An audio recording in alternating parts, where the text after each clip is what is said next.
సుమన్ టీవీలో మీ personal and business promotions కోసం కింది నెంబర్కి కాంటాక్ట్ చేయండి. ఒకవైపు వరద నీరు, మరోవైపు ముంపు ప్రాంత ప్రజల కన్నీరు. బయటకు అడుగు పెట్టే అవకాశం లేదు, తినడానికి తిండి లేదు. చిన్నపిల్లల నుంచి పెద్దవారి వరకు ఆకలితో అలమటిస్తున్నారు. విజయవాడలో పరిస్థితి మరింత ఘోరం. ఎక్కడ చూసినా వరద బాధితుల ఆర్తనాదాలే. సాయం కోసం ఎదురుచూస్తున్న కళ్లే కనిపిస్తున్నాయి. ఇలాంటి విపత్కర పరిస్థితుల్లోనూ మానవత్వం మరిచి ప్రదర్శిస్తున్నారు కొందరు మనుషులు. అవసరాన్ని తమ వ్యాపారంగా మలుచుకుంటున్నారు.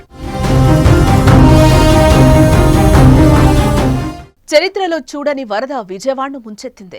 నగరమంతా నదిని తలపిస్తోంది. అక్కడ ఎక్కడా అని లేదు, కనుచూపు మేర వరద నీరే. లోతట్టు ప్రాంతాలే కాదు, ముంపు అంటే తెలియని కాలనీలు కూడా ఈసారి జలమయమయ్యాయి. 3 రోజులుగా కష్టాల కడల్లో కొట్టుమిట్టాడుతున్నారు. ఒకవైపు ప్రభుత్వం సాయం అందిస్తోంది, ప్రజలు సురక్షిత ప్రాంతాలకు అధికారులు తరలిస్తున్నారు. మరికొందరు స్వచ్ఛందంగా బోటుల సాయంతో వేరే ప్రాంతాలకు బయలుదేరుతున్నారు. అయితే వారిని తరలించడానికి బోటు యజమానులు వేలల్లో డబ్బులు తీసుకుంటున్నారు. కనీసం మానవత్వం లేకుండా డబ్బులు దండుకుంటున్నారు. బాధితుల జోబులను గుళ్ల చేస్తున్నారు. ఇంత కష్ట సమయంలోనూ 1500 నుంచి 4000 వరకు డిమాండ్ చేస్తున్నారు. దీంతో చాలా మంది ప్రయాణాన్ని వాయిదా వేసుకుని వరద నీటిలోనే ఉంటున్నారు. మరికొందరు మాత్రం తప్పక అడిగిన మొత్తాన్ని అప్పచెప్పి బోటెక్కుతున్నారు.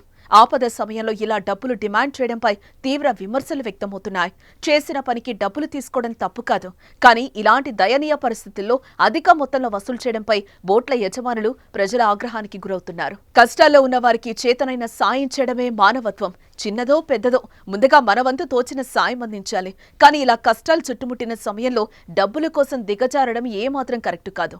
మీ పరిసర ప్రాంతాల్లో ఎవరైనా వరద బాధితులుంటే సాయం అందించండి, వారికి అండగా నిలబడండి. దీనిపై మీరేమంటారో కామెంట్ చేయండి.